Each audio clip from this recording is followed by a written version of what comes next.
साथियों नमस्कार, जोहार। जीटी रोड लाइव में आपका फिर से स्वागत है। मैं हूं अभिषेक सिंह। साथियों, मोंथा साइक्लोन कहिए, चक्रवात कहिए, इसके असर से पूरा देश परेशान है, या कहिए इसका असर जो है वो पूरे देश पे है। लेकिन साथ ही साथ ऐसा भी लग रहा है कि इस मोंथा की एंट्री झारखंड में बहुत जोरदार तरीके से हुई है। और ये मोंथा एक तरह से राजनीतिक रूप से अगर आप देखिएगा तो घाटशिला में भी उत्पात मचाए हुए है। साथियों, पहले शुरू करता हूं मैं चाईबासा से। चाईबासा में आप देखेंगे कि जहां एक तरफ सबसे पहले शुरुआत हुई बात की, जो 5 बच्चों को संक्रमित खून चढ़ा, उस पर सिविल सर्जन को भी जो है वहां से निलंबित किया गया। उनके साथ साथ तमाम जो उस चिकित्सा क्षेत्र से जुड़े हुए थे उनको भी निलंबित किया गया। उसके बाद आप देखिए तो चाईबासा में नो एंट्री को लेकर के जो बवाल हुआ, लाठीचार्ज हुआ, ये सारी घटनाओं को आप देखिए। अब साथ ही साथ आप देखिए कि टाइगर कोल्हान को भी चाईबासा जाने से आज रोक दिया गया। कहा जाता है कि कोल्हान के जो टाइगर हैं वो हैं चंपई सोरेन, लेकिन उनको भी वहां नहीं जाने दिया गया। इन तमाम मुद्दों पे हम चर्चा करेंगे आज, घाटशिला उपचुनाव पे भी और साथ ही साथ चाईबासा में हो रहे तमाम घटनाओं को लेकर भी। आप फ्रेम में देख रहे हैं, हमारे साथ हैं हमारे पॉलिटिकल एडिटर शैलेंद्र सिन्हा जी। तो शैलेंद्र जी, आपका स्वागत है। और सबसे पहले आपसे ये जानना चाहेंगे कि ये जो चाईबासा में उथल पुथल हो रहा है, इसके पीछे क्या वजह है? क्या ये घाटशिला से प्रेरित है या फिर कुछ और है? देखिए, बात सही कह रहे हैं। जो आज जो सबसे पहले आपने ये कहा, जो कोल्हान टाइगर चंपई सोरेन को चाईबासा जाने से रोक दिया गया, वो इसलिए रोक दिया गया क्योंकि बीजेपी ने चाईबासा और सरायकेला यानी कोल्हान बंद का आह्वान किया। हालांकि इस कोल्हान में जमशेदपुर भी शामिल है, लेकिन बावजूद इसके उसको बंद से बाहर रखा गया और सरायकेला और चाईबासा में आज बंद बीजेपी की ओर से बुलाया गया। हालांकि इससे पहले इसका ऐलान चंपई दा ने खुद अपने स्तर पे भी किया था, लेकिन बाद में बीजेपी ने उसको सपोर्ट कर दिया। तो आज चंपई दा वहाँ जाना चाहते थे और वो बंद को अपना नैतिक समर्थन कह लीजिए, चाहे बंद के समर्थन में लोगों को एकजुट करना चाह रहे थे, तो बंद को सफल बनाना चाहते थे, लेकिन उनको रोक दिया गया क्योंकि उनको चाईबासा जिला प्रशासन को लग रहा था जो शायद कहीं कुछ कानून व्यवस्था की स्थिति ना बन जाए, तो इस वजह से उनको जाने से रोक दिया गया। रही बात जो इसका संबंध क्या घाटशिला से है, खासकर घाटशिला उपचुनाव जो अभी चल रहे हैं और वहाँ 11 तारीख को मतदान होना है, उससे है या नहीं? नहीं, बिल्कुल उससे नहीं है। ये मसला ही कुछ और है। लेकिन इसकी जड़ों में यदि आप देखिएगा तो आप कह सकते हैं जो घाटशिला उपचुनाव भी शामिल है। आज जो कोल्हान बंद बुलाया गया है, जैसा आपने दर्शकों को बताया, जो जिस तरीके से अभी 2 दिन पहले चाईबासा में नो एंट्री को लेकर के कथित रूप से पुलिस के द्वारा लाठीचार्ज आदिवासियों पे, वहाँ के स्थानीय लोगों पे किया गया, जो पिछले कुछ दिनों से लगातार प्रशासन से यह मांग कर रहे हैं, सरकार से यह मांग कर रहे हैं, जो चाईबासा शहरी इलाके में नो एंट्री लगाई जाए ताकि जो गाड़ियों की आवाजाही है वो कुछ हद तक प्रतिबंधित हो सके। खासकर जो बड़े और भारी वाहन है, उससे जो स्थानीय लोगों को अभी आए दिन समस्या, खासकर सड़क दुर्घटनाओं को लेकर के जो चीजें हो रही हैं, उससे वो बच नहीं, ये तो बिल्कुल जायज बात है ना शैलेंद्र जी। देखिए, बिल्कुल आजकल जिस हिसाब से वाहनों की संख्या बढ़ रही है और साथ ही साथ जाम की भी समस्या है, और उसके साथ आप सही कह रहे हैं कि बड़े वाहनों से दुर्घटना की भी आशंका ज्यादा होती है। तो ये तो जायज सी बात है उनकी, बिल्कुल जायज मांग है। उस मांग से हम भी लोगों के, और हम क्या, एक कोई भी आम सभ्य नागरिक होगा या सामान्य नागरिक है, वो भी इस मांग से सहमत दिखेगा। पुलिस की कार्रवाई को लेकर के सवाल उठ रहे हैं। देखिए, पुलिस की कार्रवाई जो दिख भी रही है हमारे वीडियोस में, हम लोगों ने पिछले वीडियो में भी इस बात की चर्चा की थी, शहरोज जी के साथ हम लोग बैठे हुए थे, तो वहाँ पे भी ये चर्चा हो रही थी। तो आप देख सकते हो उस वीडियो में भी जो कैसे रात के अंधेरे में पुलिस लाठीचार्ज कर रही है। पुलिस आंदोलनकारियों को या जो प्रदर्शन कर रहे हैं, ग्रामीण हो चाहे स्थानीय लोग हैं, उनको हटाने का प्रयास कर रही है। तो ये गलत तरीका था, क्योंकि देखिए, आप उनकी मांगों से सहमत और असहमत हो सकते हैं, आप उनको समझा सकते हैं, आप उनको मना सकते हैं, जो इससे आम लोगों को परेशानी होती है। यदि आप रास्ता रोक के खड़े हो जाते हैं, एनएच को जाम कर देते हैं, तमाम चीज़ों को, लेकिन आप मतलब या कोई भी प्रशासन, खासकर जब आप प्रदेश में आपकी आदिवासियों की सरकार है, तो वैसी स्थिति में रात के अंधेरे में इस तरह की कार्रवाई होना वो तर्कसंगत नहीं है या वो जायज़ नहीं है।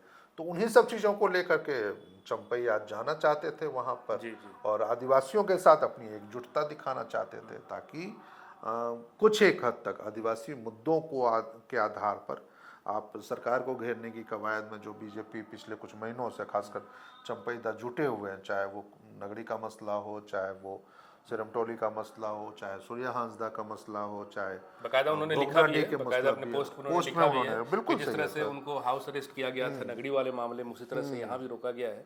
लेकिन उनकी मुखरता ये है कि उन्होंने इस पे भी आवाज़ उठाया है कि वो हमेशा से आदिवासी हित में काम करते रहेंगे। तो ये क्या लग रहा है, उनका दाव पेच है या फिर वो हकीकत में वहाँ से जुड़े हुए हैं? नहीं, दोनों चीजें। एक तो उनका अपना गृह इलाका है, वो सरायकेला के रहने वाले हैं, चाईबासा, और उसी कोल्हान के इलाके में उनकी अपनी राजनीति भी पिछले 30-40 सालों की रही है, टाइगर कहे जाते हैं। तो निश्चित रूप से वो स्वाभाविक है, इन तमाम मुद्दों को उठाना, बातचीत करना चंपईदा की स्वाभाविक बात है।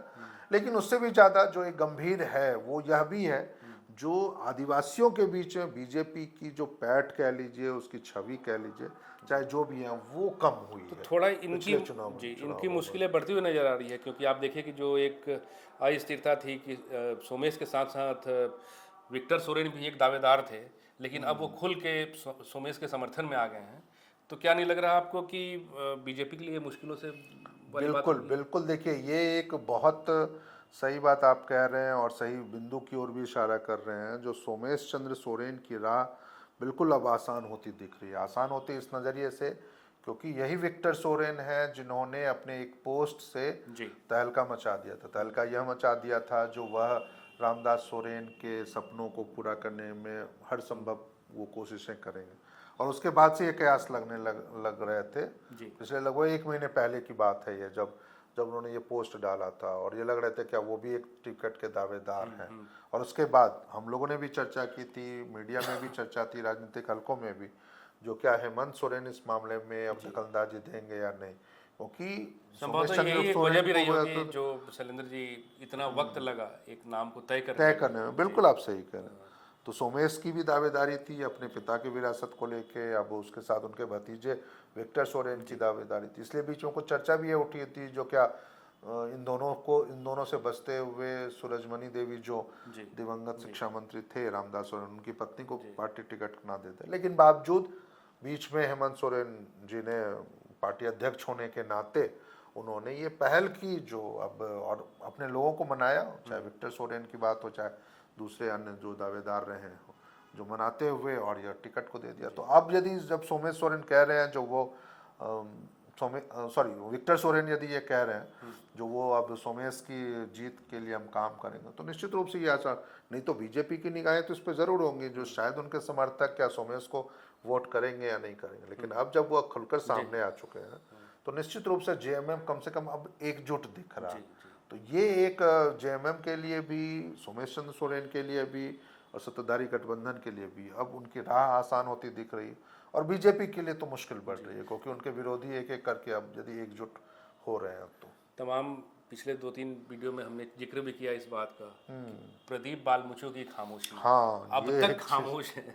तो आपको क्या लग रहा है शैलेंद्र जी? कुछ देखिए, यही है जैसे अभी हम लोग कह रहे हैं ना, जो अब उनकी मुश्किलें आसान हो रही है क्या सोमेश की, तो अब देखिए पूरी तरह से तो मुश्किलें अब भी आसान नहीं दिख रही है। जब तक खामोश है तब तक तो आसान लग भी रही है। बिल्कुल बिल्कुल। और वो देखिए अब जैसे उल्टी गिनती शुरू हो चुकी है, चुनाव प्रचार खत्म होगा, 9 तारीख को खत्म होना है चुनाव प्रचार को, 9 नवंबर को, और आज 29 भी हो गया है। तो निश्चित रूप से 10 दिन जब अब रह गए चुनाव प्रचार में, तो क्या इस 10 दिनों में प्रदीप बालमुचो दिखेंगे या नहीं दिखेंगे, वो चुनाव प्रचार के लिए आते हैं या नहीं आते हैं, वो वोट मांगने के लिए सोमेश चंद्र सोरेन के साथ या मुख्यमंत्री और जो पार्टी अध्यक्ष हैं जेएमएम के हेमंत सोरेन के साथ कोई मंच साझा करते हैं या नहीं करते हैं, चुनाव प्रचार में वो शामिल होते हैं या नहीं होते हैं।